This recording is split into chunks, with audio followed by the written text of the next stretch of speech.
দিয়া ব্যাকুল রে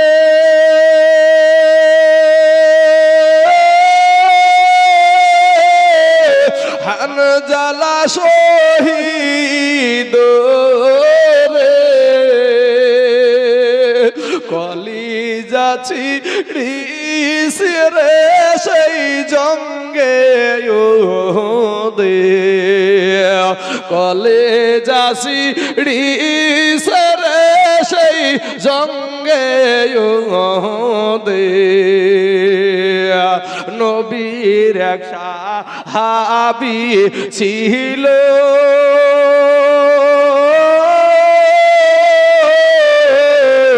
হানজালা নামেতে তিনি শহীদ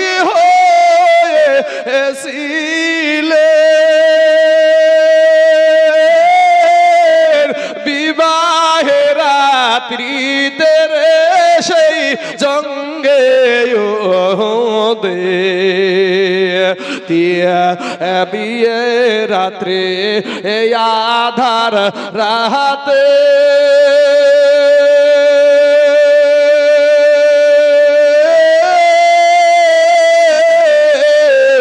বলেন বিবির তরে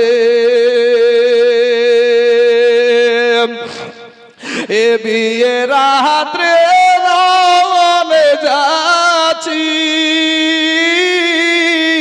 বিদায় দাওয়া মারে রে যাব জঙ্গে দে যুদ্ধে গেলেন শহীদ হলে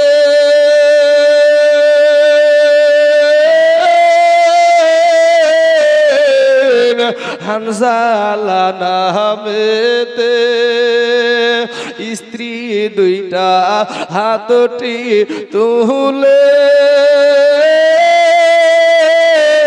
বলেন আল্লাহর দরবারে বিয়ে রাত্রে নব স্বামী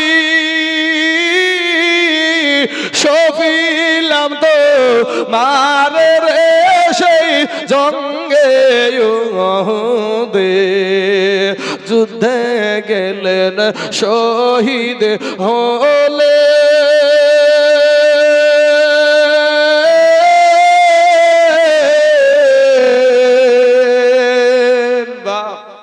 আমরা হলে যেতাম যুদ্ধে বিয়ের রাত্রিতে হ্যাঁ বিয়ের রাত্রিতে বাবা গোসল ফরজ আছে এমন সময়তে কানে আওয়াজ নবী নাই নবী নাই আর ওই অবস্থাতে যে শহীদ হচ্ছে হ্যাঁ হ্যাঁ নবী জেদের শাহবাদের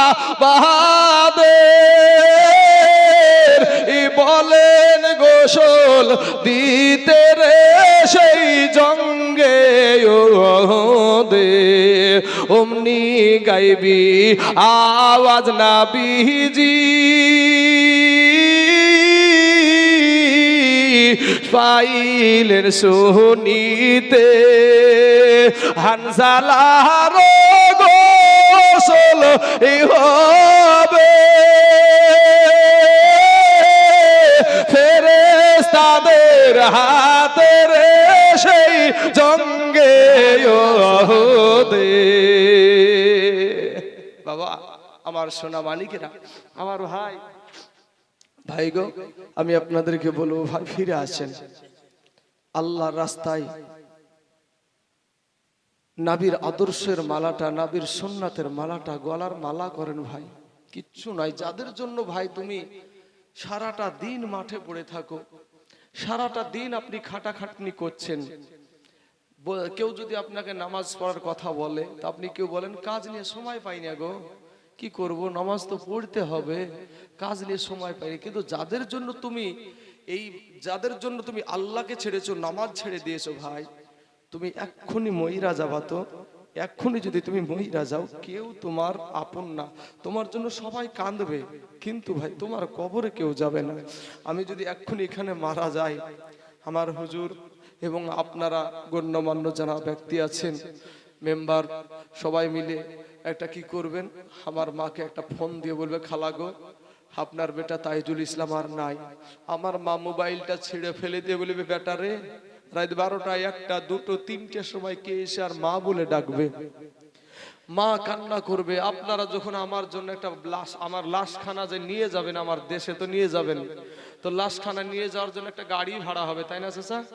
গাড়িটা ভাড়া করে যখন আমার হুজুর আমাকে নিয়ে যাবে, আপনারা যখন নিয়ে যাবেন, আমার রাস্তার 2 পাশ দিয়ে কিন্তু দাঁড়িয়ে থাকবে আমার চেহারাখানা একটা বার দেখবে যে আমাদের দেশে একটা বক্তা ছিল, রোজ রাত তো গাড়ি নিয়ে দেখতে পেতাম, আর আমাদের দেশের এই ছেলেটা দেখতে পাওয়া যাবে না। একটা নজর, শেষ নজর দেখবে, তো রাস্তার 2 পাশ দিয়ে দাঁড়িয়ে থাকবে। আমার হুজুর নিয়ে গিয়ে যখন আমার গাড়িখানা আমার বাড়িতে গেটে লাগাবে, আমার মাকে কেউ বুঝাতে পারবে না, আমার আব্বাকে কেউ বুঝাতে পারবে না ভাই, আমার বিবিকে কেউ বুঝাতে পারবে না, আমার সন্তানকে কেউ বুঝাতে পারবে না বাবা গো।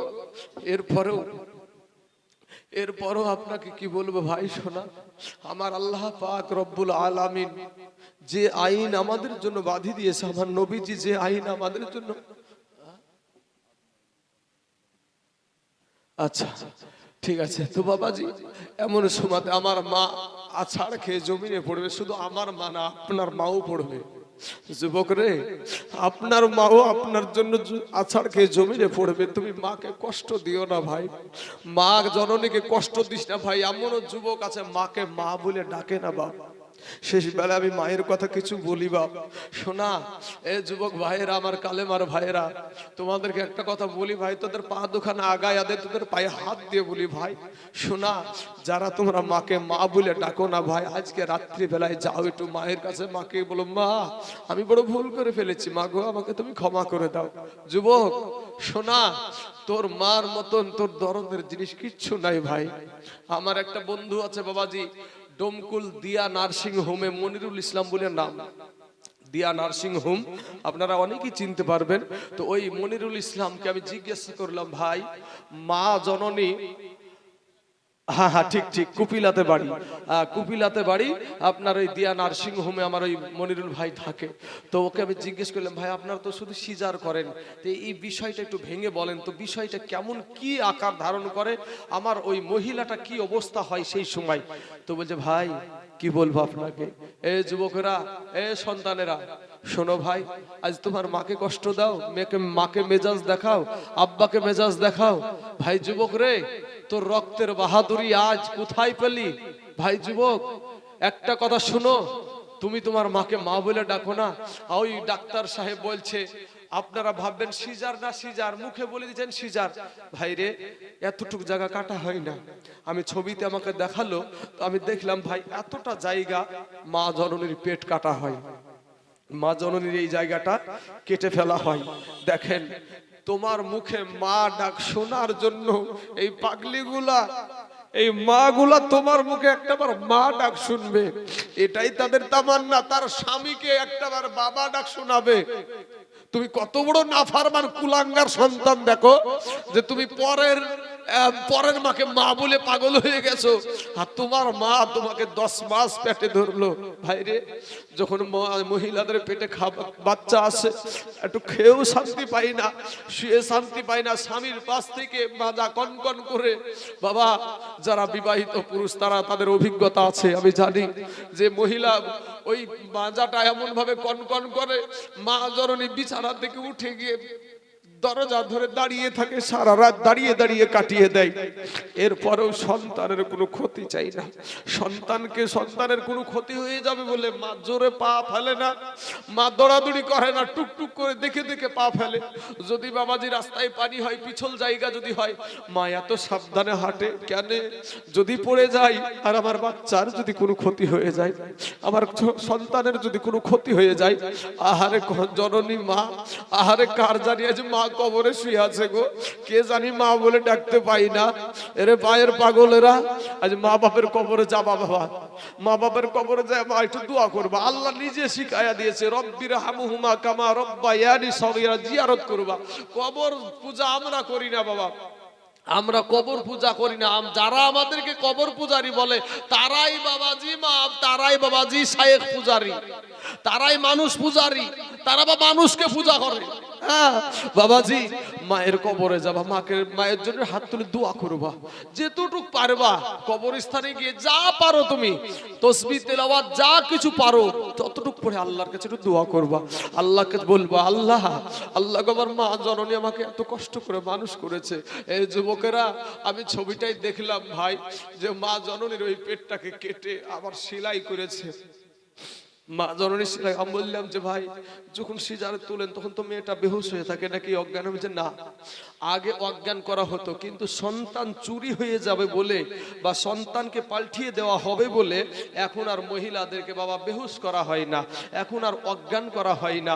মা জননী পাশেই বাবা ছুরি দেখতে পাই ভাই, চাকুগুলা দেখতে পাই, দেখতে পাওয়ার পরেও বলে ডাক্তার আমি আমার সন্তানের জন্য আমি বেডে শুয়ে গেলাম, আমার অসুবিধা হচ্ছে হোক, কিন্তু আমার সন্তানের সাথে কোনো অসুবিধা হয় না। একবার সুবহানাল্লাহ বলবেন না?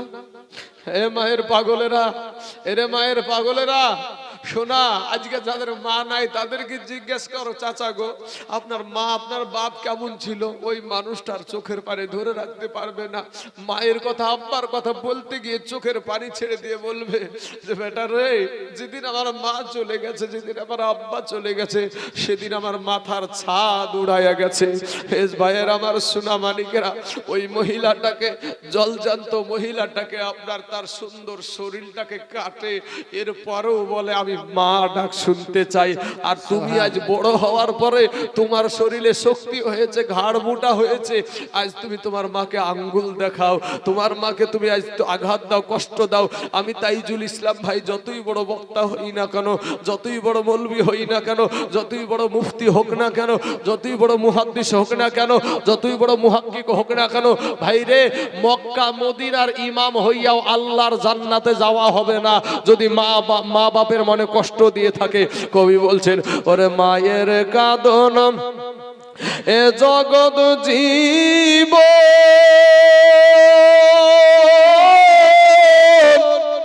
এ 2-4 মাস বুনের কাঁদন রে, ওরে ঘরের পুরি বাইরের কাঁদন কয়েকদিন পর থাকে না, দুঃখের দরদি আমার এই জনম দুঃখী মা, গর্ভধারণী মা, জনম দুঃখিনী মা। ভাই এখানে লাইভ চলছে রে বাবা, আমার মা জননী, আমার মা জননী ওই লাইভ মোবাইল দেওয়া আছে, মা আমার দেখে আমার বেটা কি করছে, আমার বেটা কিভাবে বক্তব্য দিচ্ছে। যুবক, মা বাপের দোয়া আর উস্তাদদের দোয়া ভাইরে কি জিনিস তোমরা বুঝবা না। কোন যুবক ভাইদেরকে বলবো উস্তাদের সাথে বেয়াদবি করবেন না ভাই। এমনও কিছু ছাত্র আছে উস্তাদকেও টপকাতে যায় বাবা, উস্তাদকেও টপকাতে যায়। আমার একজন ব্যক্তি গল্প করছিল বাবাজি, আমরা যেহেতু আজ বাপ বেটা এখানে আছি, হ্যাঁ তো গল্পটা বলা যায় হোক, হুজুর মনে কিছু নিবেন না। তো এমন সময় বাবাজি এক উস্তাদের কাছে আপনার কি করেছে, ওই কুস্তি লড়ালড়ি হয় না কথা, ওই কুস্তি লড়ালড়ি মানে ছাত্রকে কুস্তি করা শিক্ষা দিচ্ছে, লড়াই করা শিক্ষা দিচ্ছে। তো এবার এমন শিক্ষা দিয়েছে যে যেখানেই যাই না কেন কুস্তি করতে, সেখানে গিয়ে তার ছাত্র কিন্তু জিতে যায়। তো জিততে জিততে জিততে হুজুরের এখন বয়স হয়ে গেছে, বুঝতে পারছেন না, উস্তাদের এখন বয়স হয়ে গেছে। তখন এই বয়স্ক হুজুরকে, বয়স্ক শিক্ষককে বলছে যে আপনি তো আমার উস্তাদ, আপনি তো আমাকে শিক্ষা দিয়েছেন, সব জায়গাতেই তো আমি জিতলাম, কিন্তু আমার একটা জায়গায় লড়াই করতে বাকি থেকে গেল। তো কোন জায়গা? বলে হুজুর আপনার সাথে আমার কোনোদিন কুস্তিতে লড়তে পারলাম না, আপনার সাথে আমার লড়াই করা দরকার আছে। তো আরে বাবা আমার এখন বয়স হয়ে গেছে, আমি কি এখন সেই শক্তি আমার শরীরে আছে? তখন বুঝে না হুজুর এই জায়গাটা একবার দেখা দরকার আছে। এখন গুরু শিষ্যতে লড়াই চলবে, মানুষ ভেঙেছে দেখার জন্য, আর ই তো বয়স্ক হয়ে গেছে, দাড়ি চুল দাড়ি পেকে গেছে, শিক্ষা দিয়েছে বাবা, শিক্ষা দিয়েছে, আর তোর সেই শক্তি নাই। এবার বাবাজি আর এই শিষ্য তার ছাড়েও না, মান সম্মানের এতে মাঠে নেমে গেছে। নামতে নামতে গুরু বাবাজি গুরুর সাথে চলতে চলতে বারবার গুরু কিন্তু পড়ে যেতে যায় কিন্তু মাটিতে পড়ছে না। এমন সময় আর একবার করেছে বাবা, এই গুরু দেখছে এত যুবক, এত নওজোয়ান, এত শরীরে শক্তি আছে, তো গুরু তখন করেছে বাবাজি একটা আঙ্গুল দিয়ে আবার জায়গাতে আঙ্গুল দিয়ে উল্টে ফেলে দিয়েছে। বুঝতে পারছেন না? তখন শিষ্য তো যে হুজুর এই শিক্ষাটা তো আপনি জীবন আমাকে দেননি, এই শিক্ষাটা তো আমাকে জীবনেও দেননি। তো বাবা আমার সোনা মানিকের আমার ভাই, গুরু উস্তাদ, উস্তাদের দোয়া, মা বাপের দোয়া, উস্তাদের দোয়া। ভাইরে মায়ের দোয়া আল্লাহর দরবারে ডাইরেক্ট কবুল। ওরে মা দক্ষিণী ইয়া ভাগিনী, সন্তানের নয়ন মোহনী গো, ওরে মায়ের চরণের তলে বেহেশতের ঠিকানা, সেই মায়ের তোমরা কেহ দুঃখ দিও না, সেই মায়ের তোমরা কেহ কষ্ট দিও না।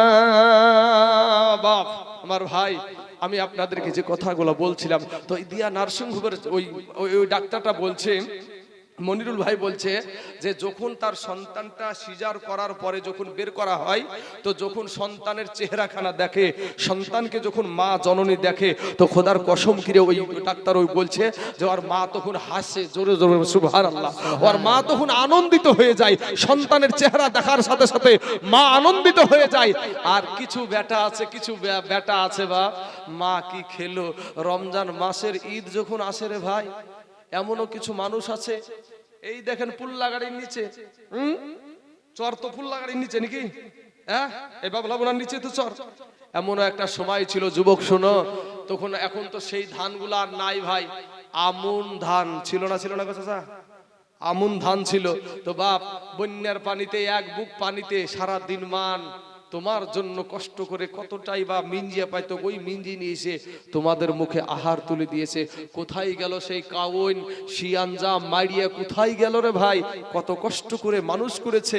ঈদের দিন এসেছে, সবার বাড়িতে যখন বাচ্চাদের জন্য সুন্দর পোশাক নিয়ে এসেছে, তো সুন্দর পোশাক নিয়ে আসার পরে তোমার জন্য যখন পোশাক তোমার বাবা কিনতে পারে নাই, তুমি যখন গিয়ে বলেছো মা, ও মা, অমুক জনার বেটাকে সুন্দর পোশাক এনে দিয়েছে, বিবি তখন স্বামীকে যে বলে, স্বামী গো, আমার কলেজের টুকরা একটা বেটা, আমার এই বেটাটার জন্য তুমি ধার করে হলে দেনা করে হলেও আমার বেটার জন্য তুমি একটা পোশাক নিয়ে এসো। কথা বলেন ঠিক না ঠিক?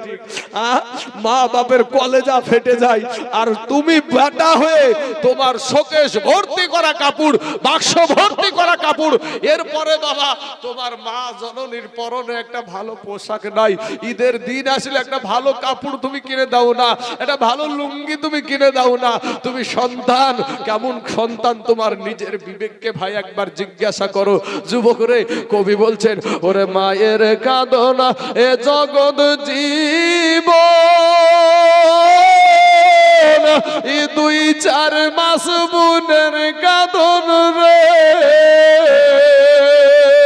ওরে ঘরের পুরি বাইরের কাঁদন কয়েকদিন পর থাকে না, দুঃখের দরদি আমার এ জনম দুঃখী মা, গর্ভধারণী মা, জনম দুঃখিনী মা, দুঃখের দরদি আমার এ জনম দুঃখী মা।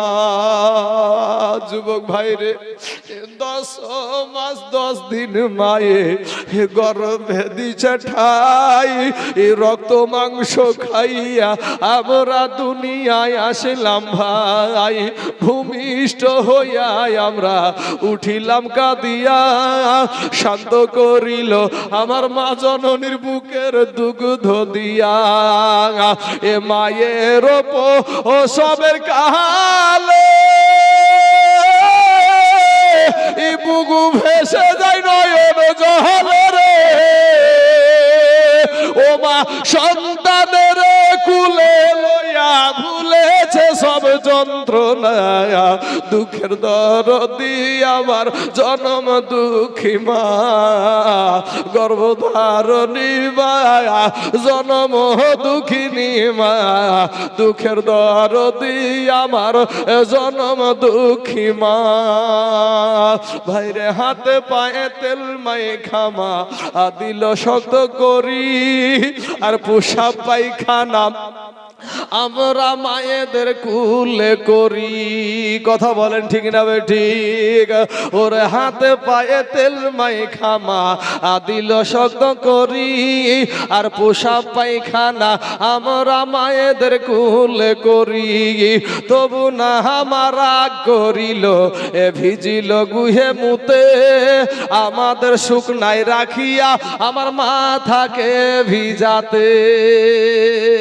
জোরে বলেন না সুবহানাল্লাহ বাপ। সুবহানাল্লাহ। ভাই শোনা না, ওই শীতের দিনে ডান পাশে পেশাব করেছে, বাম দিকে রেখেছে, বাম দিকে পেশাব করেছে, বুকে রেখেছে। এটা বোধহয় মা করেছিল না শাশুড়ি করেছিল গো? আরে ভাই রে, মায়ের জন্য একটা কিছু আনতে পারো না? তোমার সামনে সামনে একটা প্রমাণ করে দিই ভাই। কথা বলতে হলে বুঝেও দিতে হয় কিছু কিছু জিনিস, কিছু কিছু জিনিস বুঝে দেওয়া দরকার আছে। শুধু ভুলে গেলেই হয় না, শুধু ভুলে গেলেই হয় না। হরমর হরমকে ভুলিয়ে চলে গেল। আর কিছু মানুষ কি শুনতে ভালো লাগলো, শূন্য কিছু বুঝলাম না, ওই তাইলে আয়না দেখার মতনই হবে। আচ্ছা, আয়না দেখার মতনই হবে। তো যুবক ভাই তোমাদেরকে বলছি, দুইটা মিষ্টি কিনবা। দুইটা কটা? দুইটা মিষ্টি নিয়ে শ্বশুর বাড়ি যায়। শ্বশুর বাড়িতে বড় সমন্দির বোগালাতে সালাজ ভাজা হয় নাকি গো চাচা? সালাজ ভাজ তো আজকালকার জামানায় ফ্রি ব্যাপার নাকি? যদি নুনদাইয়ের সাথে সালাজ ভাজে কথা না বলে তো সাহাড়িতে উঠে বলবে, আমার জামাইটা এসেছে তো আমার জামাইটার সাথে কথা বললো না, হ্যাঁ আমার বেটার হাত খাচ্ছ আর আমার জামাইয়ের সাথে এরকম করছো। আরে বাবারে ফ্রি করে দিল, বাবা ফ্রি করে দিয়েছে। তো এই সালাজ ভাজ গেলাম তো আজকালকার জামানায় ফ্রি। তো দুইটা মিষ্টি যদি নিয়ে যাও না যুবক ভাই তোমরা, তো এটাকে আমরা তো বলি কোহিনিয়া নাকি? এই কোহিনের এমন ডাব মারবে না, কোহিনের গুতা মেরে তোমার পাঁচজন কানা করে ফেলবে। হ্যাঁ মঘা তুই কাজ পাইনি, দুইটা মিষ্টি লিয়ে উঠেছিস। শাশুড়িকে যে তুমি বলবা যে মা দেখেন তো আপনার বৌমা আমাকে বিরক্ত করছে, তো শাশুড়িও তখন খুশি না। শাশুড়ি উঠে বলবে, তোমারও যে কাণ্ড জ্ঞান নেয়, তুমি লিয়ে আসবে না তো কিছুই আইনো না, তুমি দুইটা মিষ্টি কি বিলি লিখেছ? হ্যাঁ দুইটা মিষ্টি কি বিলি লিয়ে উঠিয়েছ? এ ভাই ও কতটি নেবে? ওই এক গামলা নেবে, এক গামলা লিয়ে খুশি হবে। কিন্তু ভাই রে, আজকে তোমরা জালসা শুনলে না ভাই, তুমি দুইটা মিষ্টি কিনো, দুইটা মিষ্টি কিনিয়া তোমার মায়ের কাছে যাও দিনি। এক বছর তোমার মাকে মা বলে ডাকনি, এক মাসও ডাকনি, 15 দিনও ডাকনি। এই মাকে মা বলে না এরকম সন্তান আছে না নাই গো? আব্বাকে আব্বা বলে ডাকে না এরকম সন্তান আছে না নাই? আছে বাবাজি। তো তুমি ওই দুইটা মিষ্টি কিনো, কিনে তুমি মিষ্টি গালা নিয়ে যে মাকে ডাক দাও। এই রাত্রি বেলায় মা ঘুমিয়ে আছে, তো মাকে ডাক বলো, মা ও মা। মা বলবে, হাই রে বেটা, কতদিন পর মা ডাকটা শুনতে পেয়েছি রে। মা জানটা ঠান্ডা হয়ে যাবে। মা বলবে, কি হলো বেটা? তুমি তো যেমন বলবো, মা গো আমি আমার পকেটে টাকা ছিল না তো জালসা শুনতে, যে আমি তোমার জন্য দুইটা মিষ্টি নিয়ে এসেছি মা। মা তুমি এটা খেয়ে তুমি খুশি হও। বলেন তো চাচা বাবজিরা ভাইয়েরা, মা খুশি হবে না বেজার হবে? কিছু কিছু মানুষের মন দেখে মনে হচ্ছে মা বাধায় বেজারই হয় নাকি? ভাই ওরে কই গেল মার জননী আহাকে সারি, আহারে আমি অনেক দিন হই মায়ের মুখ দেখি না, আমি অনেক দিন হই মায়ের মুখ দেখি না। এটা যাদের মা মরে গেছে, এটা হলো যাদের মা চলে গেছে, কতদিন মাকে দেখতে পাইনি, মা বলে ডাকতে পাইনি, তাদের জন্য এই গজলটা। কই গেল মার জননী আহাকে সারি, আহারে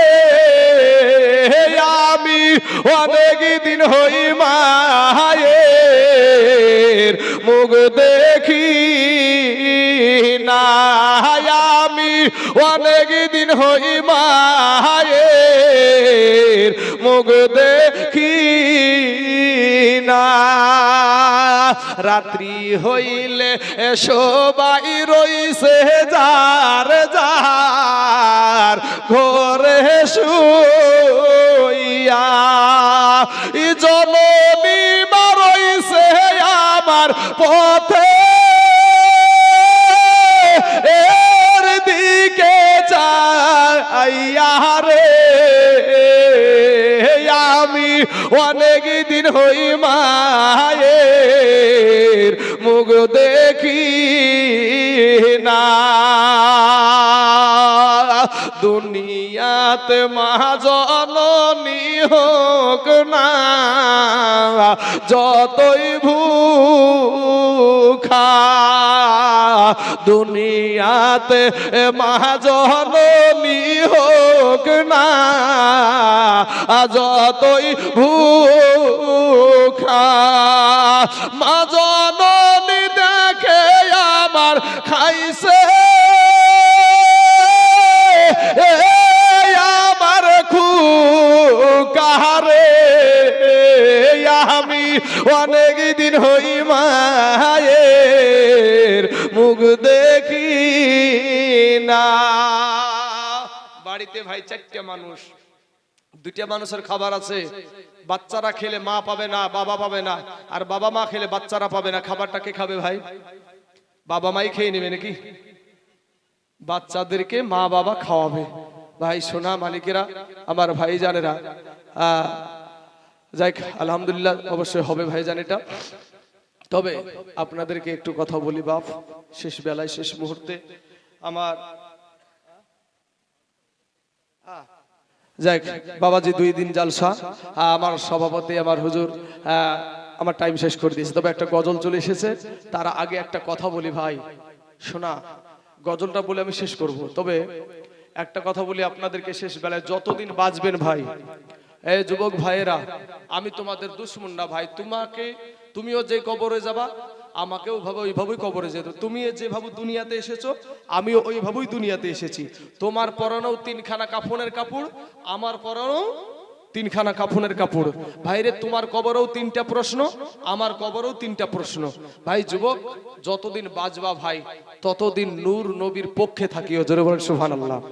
বাপ, আমি প্রথমে একটা শের পড়েছিলাম, প্রথমে একটা গজল বলেছিলাম।